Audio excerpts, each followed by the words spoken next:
What if the common advice about empaths is what keeps you powerless? It may sound harsh. You've likely heard you're too sensitive, urged to build walls, set boundaries, or become less yourself. Online guidance focuses on protection energy shielding and mere survival. Yet Carl Jung, the Swiss psychologist behind the collective unconscious and psychological types, saw highly sensitive people differently. What if your empathy isn't a burden to control, but a capacity to master? Comment 1. If you have ever been told you're too sensitive and wondered if there's a better way. Comment 2. If you have experienced reframing your empathy as a strength you can deliberately train. If you feel these psychology sharings are helpful and relatable, you're welcome to become a channel member and stay with us on a deeper journey. As a member, you'll get early and extended access to more in-depth, practical content that you can apply in everyday life. Consider this in Jung's Zurich practice. He saw hundreds who'd now be called empaths, artists, healers, mystics, deeply sensitive people overwhelmed by others' emotions. He never framed their sensitivity as illness or weakness. He saw something radical, a differentiated feeling. Function, a refined capacity, which when developed becomes a powerful instrument for understanding human nature and enabling real healing. Before we continue, if this aligns with your journey, please like and subscribe for more transformational content. Your support helps this reach others who need it. Jung didn't describe empaths as we do now, nor as mystical figures cursed by extreme sensitivity. He identified something more practical. In Psychological Types 1921, he outlined the feeling function, one of 4 basic modes of navigating experience. His key insight: your sensitivity isn't a defect, but a refined instrument. The issue isn't feeling too much, but not having learned to use that instrument precisely and powerfully. Consider this. Why can you enter a room and instantly detect tension between people acting fine? Why do you absorb others' emotions like a sponge drawn to the wounded even when it exhausts you? Jung would say, this isn't happening to you randomly. This is your psyche operating exactly as it was designed to operate. You're not broken, oversensitive, or cursed. You're simply expressing a dominant psychological function that, when properly understood and integrated, becomes one of the most powerful tools for personal transformation and healing that exists. Here, Jung's insight deepens in our culture. Those with a dominant feeling function often develop inferior thinking, underdeveloped analytical skills. This imbalance leaves empaths feeling everything, yet lacking tools to process and respond. Hence overwhelm in crowd social exhaustion and blurred emotional boundaries. The issue isn't excess sensitivity, but insufficiently balanced thinking to support your exceptional feeling capacity. Comment 1. If you have ever felt everything in a room but struggled to make sense of it. Comment 2. If you have experienced adding simple thinking tools, journaling frameworks, questions that make your sensitivity feel steadier. Jung found that when empaths strengthen thinking to support feeling, everything shifts. They stop being victims of sensitivity and become its masters, able to feel deeply while staying psychologically centered rather than drained. Here's the catch. Any unbalanced strength turns into weakness. Any gift, if not integrated with its opposite, becomes a burden. Empaths are often taught to fear and repress a hidden aspect, what Jung called the shadow. It isn't your enemy, it's your hidden asset. Consider Jayla, a nurse overwhelmed by empathy, sensing patients' pain so intensely she left work ill. She tried protection shields and boundary practices, none helped. In therapy, she found her shadow held traits labeled unempathic assertiveness. Saying no healthy self-interest, even appropriate anger. Fearing becoming like cold clinicians, she criticized she had disowned essential capacities.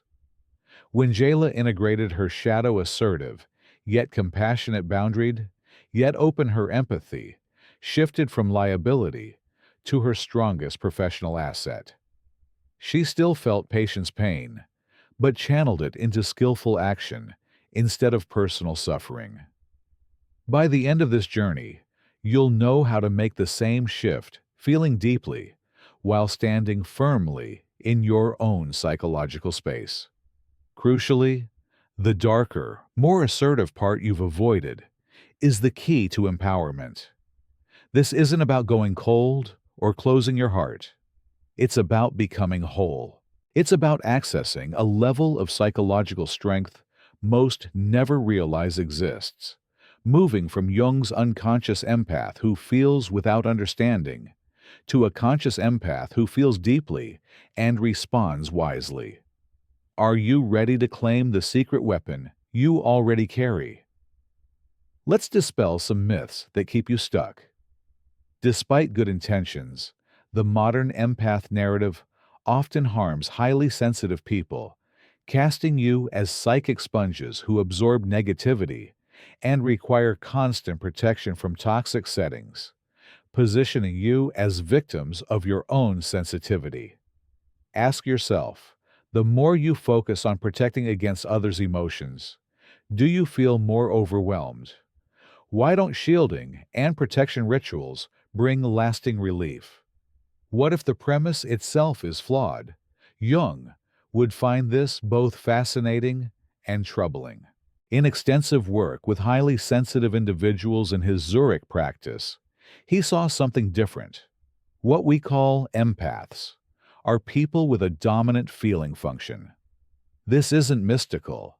It's observable, measurable, and workable. The revolutionary part of Jung's view sensitivity isn't merely to be managed or defended against. It's a refined capacity that, when developed, becomes a powerful tool for understanding and navigating relationships. Jung's model includes 4 functions: thinking, feeling, sensation, intuition. Each person has a dominant, an auxiliary, and 2 largely unconscious functions. With dominant feeling, you navigate through values, emotion, and interpersonal harmony. Crucially, Jung distinguished 2 feeling types: extroverted feeling oriented to group harmony and social climate, and introverted feeling inwardly focused on personal values and subtle emotional undercurrents others often miss. If you identify as an empath, you likely lead with introverted feeling, experiencing life through deep emotional attunement. You don't merely notice emotions. You evaluate, process, and integrate them in ways most cannot. A concrete example: when you enter a room and sense discord between people who seem fine, you're not psychic.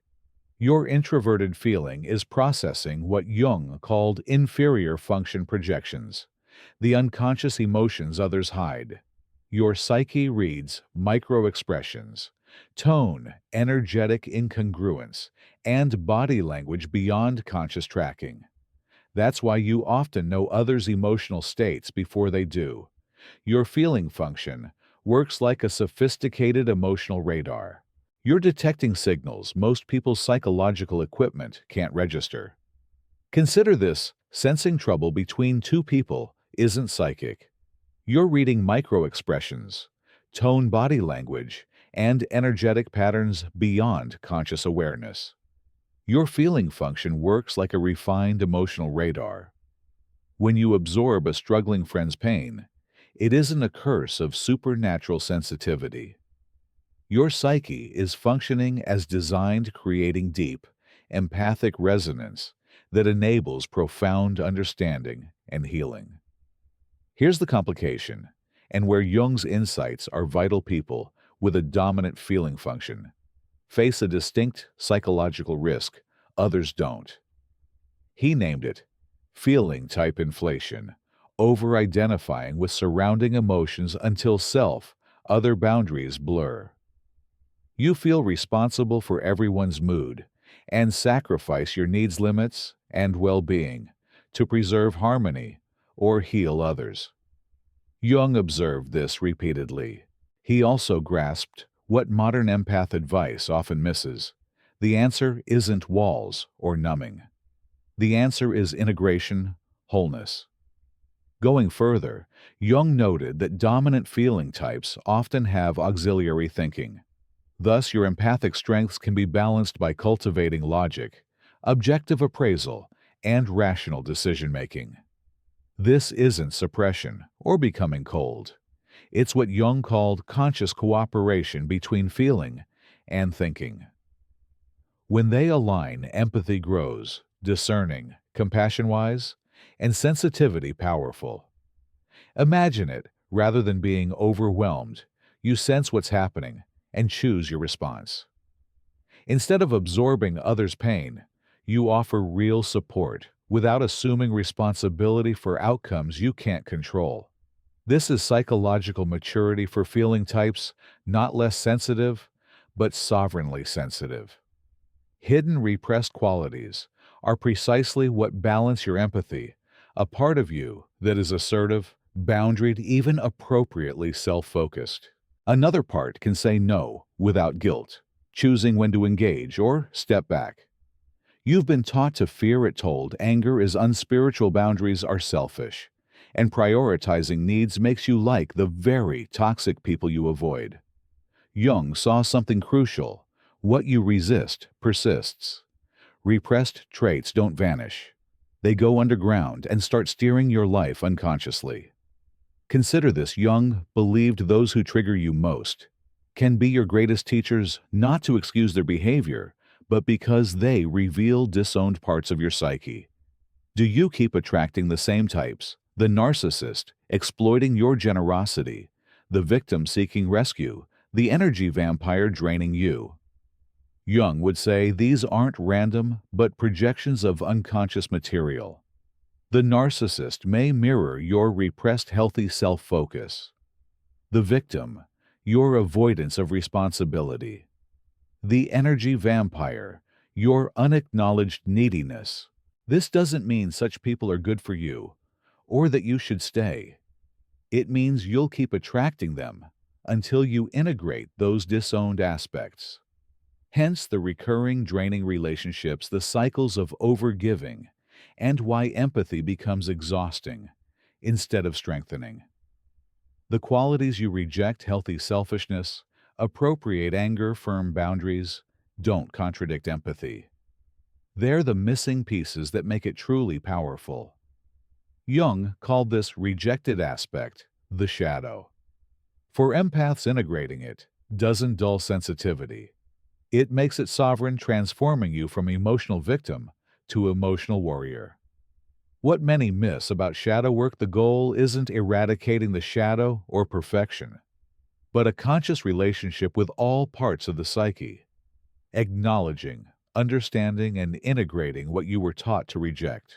For empaths, this often involves cultivating the transcendent function, holding opposites in conscious tension, compassionate and boundaried, giving, yet appropriately self-focused, open-hearted, yet discerning. This isn't mere compromise. It's accessing your full psychological range, so you respond from wholeness, not a single, narrow mode. Comment 1. If you have ever practiced saying no to protect your energy without closing your heart. Comment 2.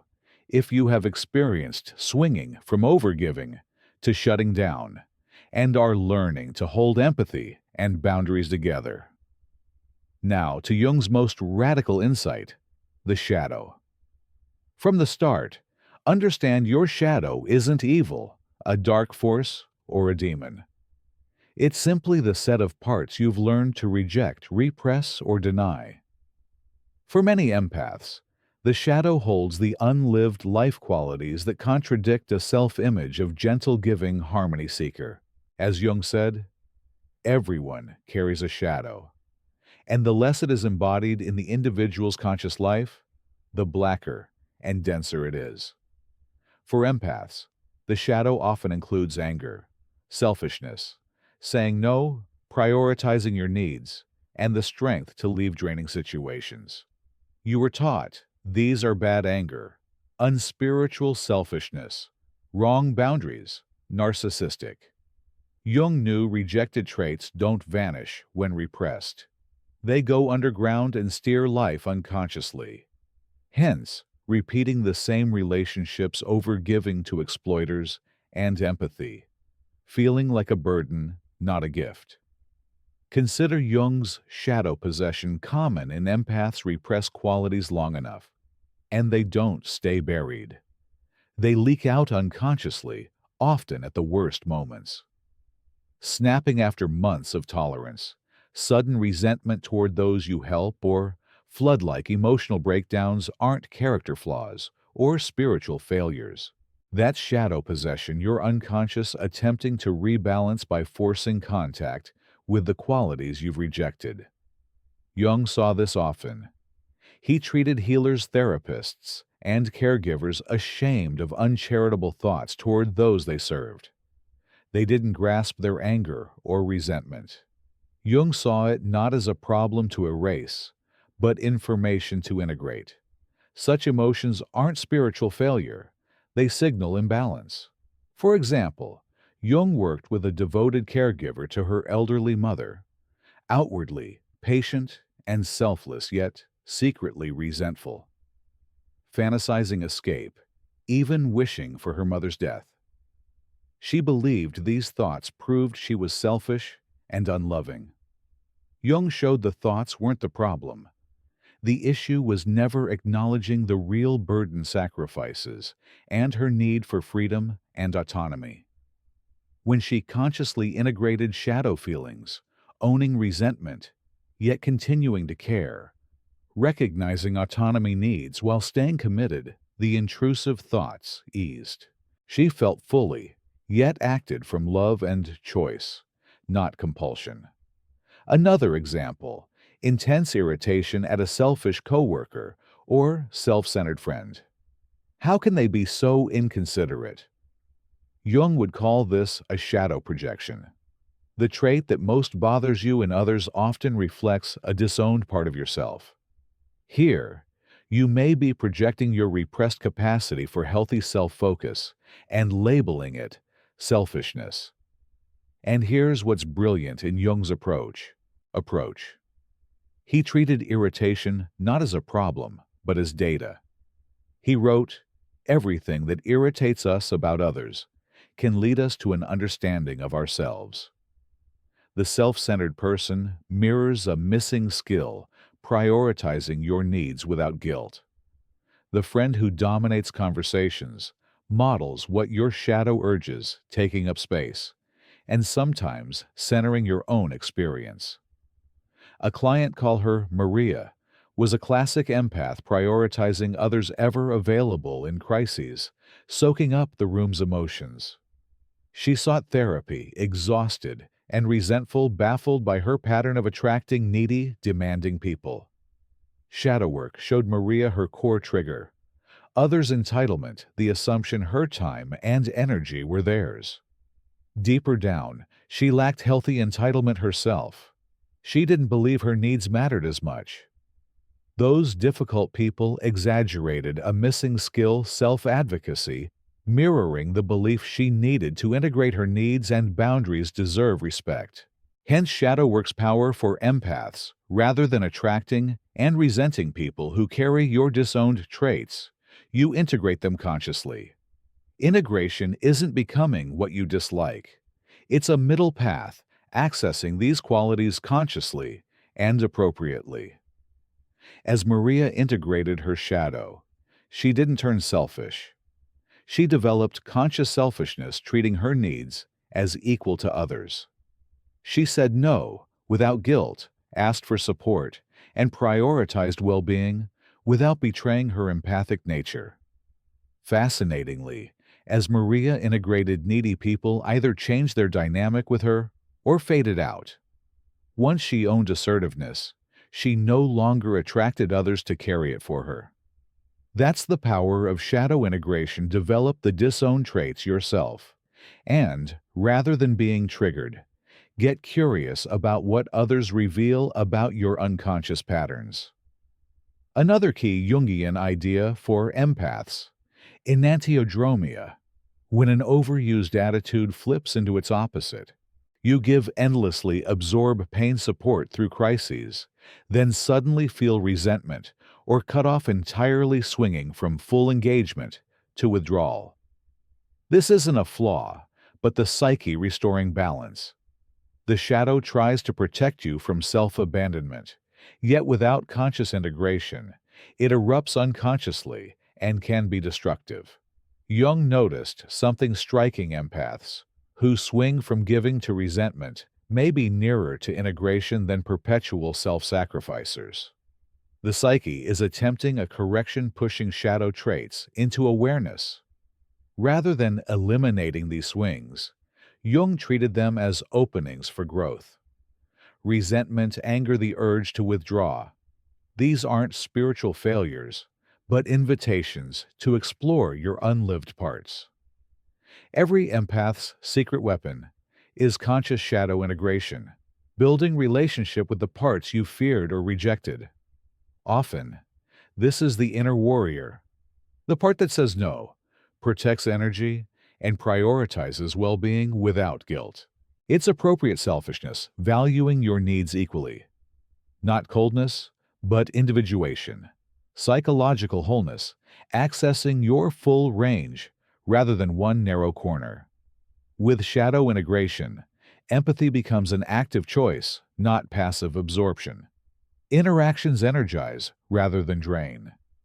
You attract reciprocal, healthy relationships. Integration isn't one and done. It's ongoing, active imagination, consciously engaging the unconscious. A potent method is dialoguing with inner figures. Envision your inner empath, wise healer, and your shadow boundaried warrior, and let them converse. Ask, what do you need to feel safe expressing your gifts?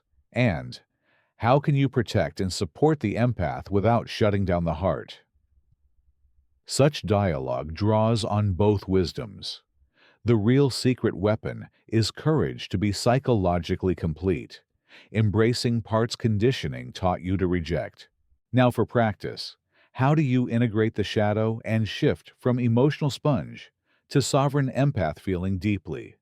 While choosing consciously, Jung offered techniques. But remember, this isn't a quick fix. Shadow work is a lifetime's work. Even small steps can profoundly change your empathic experience. First technique, a daily shadow check-in from Jung's active reflection. Spend 10 minutes nightly asking, what emotion did I absorb that wasn't mine? What part of me does this mirror?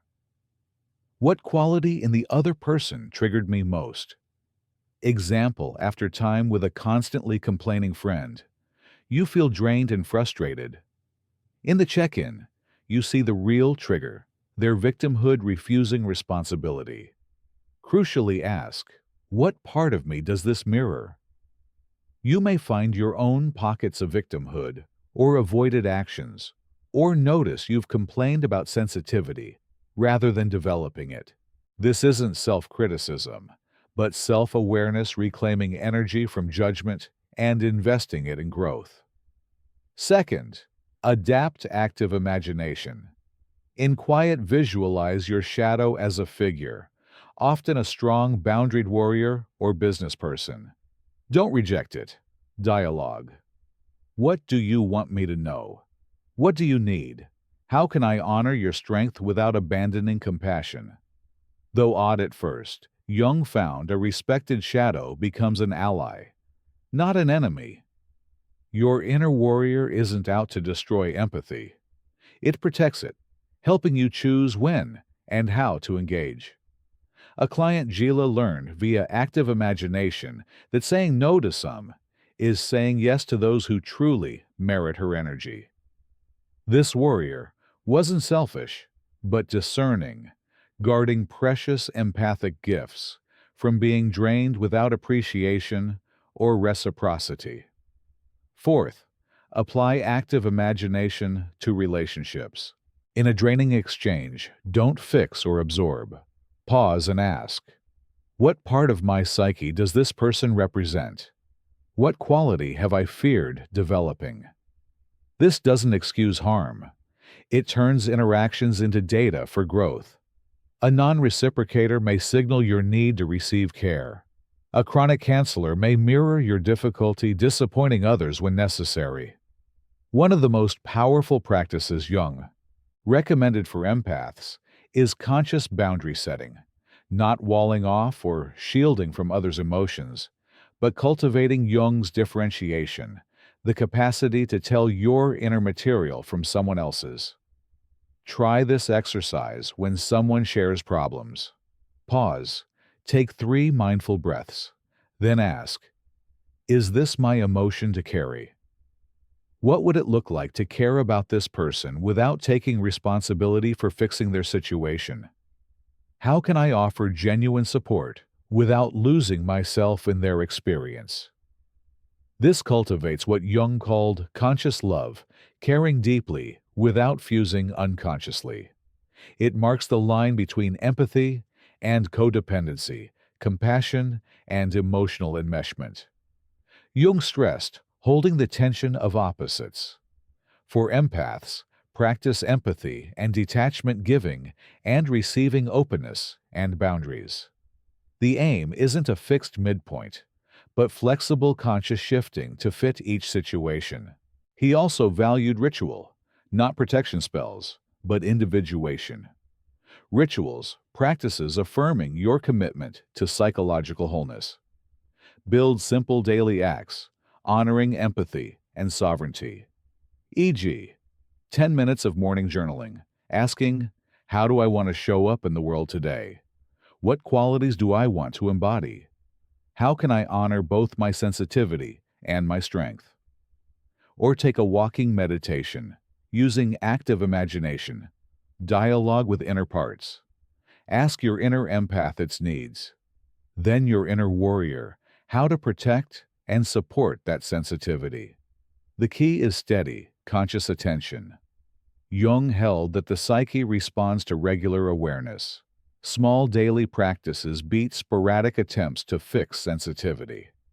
Most crucially, shadow integration doesn't shrink empathy, it transforms it. You shift from passively absorbing to actively healing, staying centered while offering real support rather than being drained. The change is gradual, yet profound. You stop automatically absorbing ambient emotion and begin choosing when and how to engage empathically. You cultivate conscious compassion, feeling deeply while keeping psychological integrity.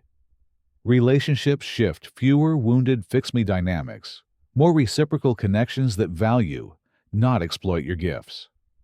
Rather than carrying others' emotions, you experience mutual reciprocal care. This is individuation, becoming who you truly are, not who others require. For empaths, individuation is sovereign sensitivity, conscious compassion, powerful empathy. You've changed. Your understanding of your sensitivity has fundamentally shifted.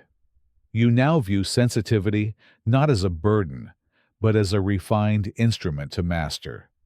Here's what life looks like as an integrated empath. You've embraced light and shadow and grown whole. You still feel deeply, more than ever, because you no longer fear emotions. But you feel by choice, not compulsion. Enter a tense room, sense it all, and choose your response offer, compassionate presence. Facilitate hard conversations, or hold space without taking on responsibility, to produce healing. Or discern. It isn't yours to engage, staying centered yet open-hearted. That's shadow integration.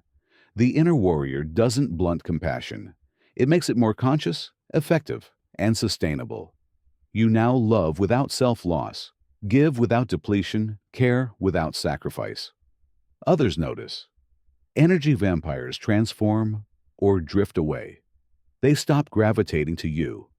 because you're no longer trying to heal yourself by fixing others. Inner work makes you a clear mirror, not a distorted projection screen.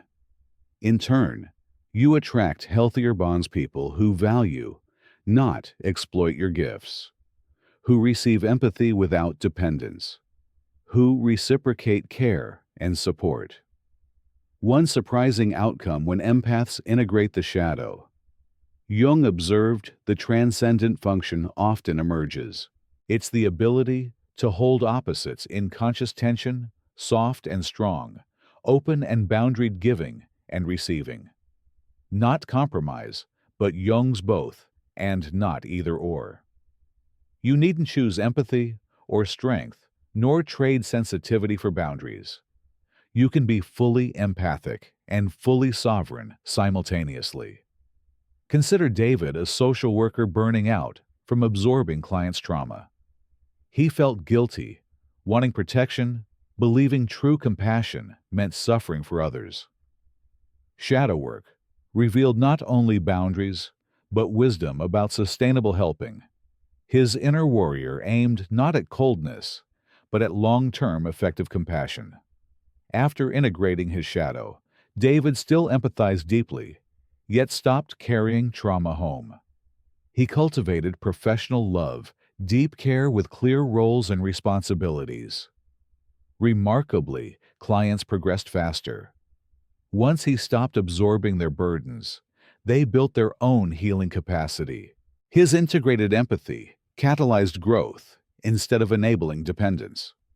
Your work shifts to helper, or not. You become a wounded healer, turning pain into wisdom and guiding others without self-sacrifice. Empathy becomes an asset, not a liability. You stop apologizing for sensitivity or shrinking to fit others' discomfort.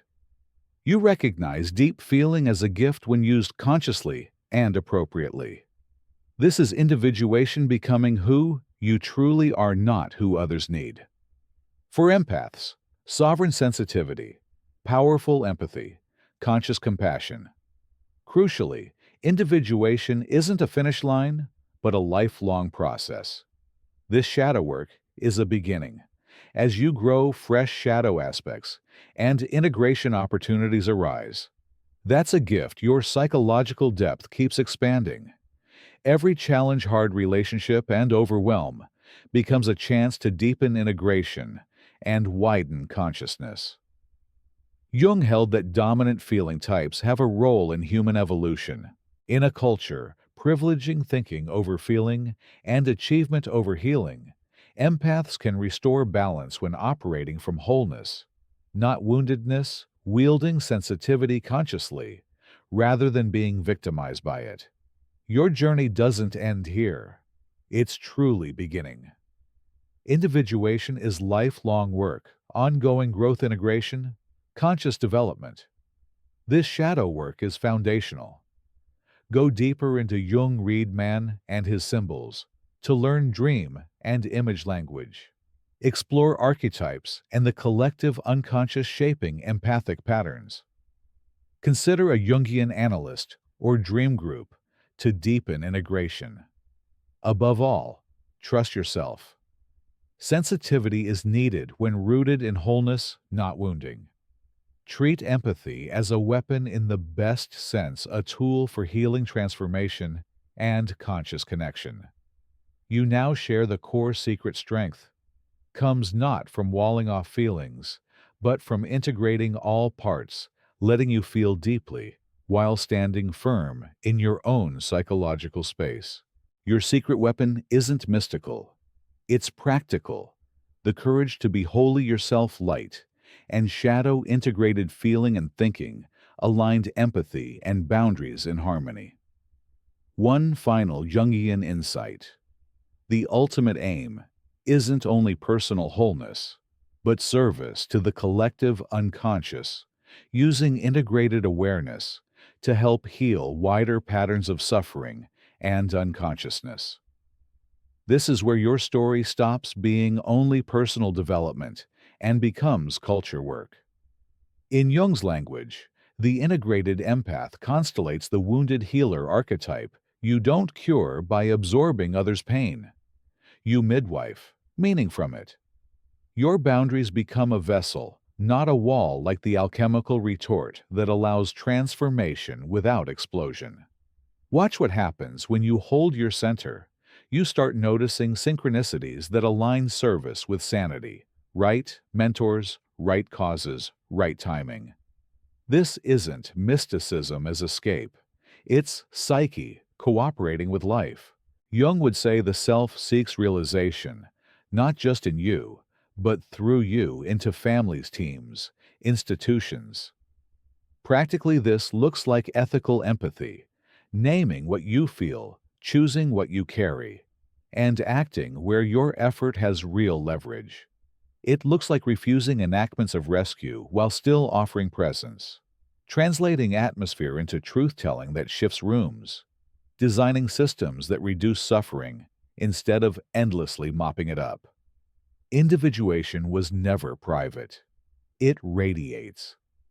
As you integrate shadow and strengthen thinking to serve feeling, your empathy stops mirroring chaos and starts modulating it, turning raw affect into orientation options and courage.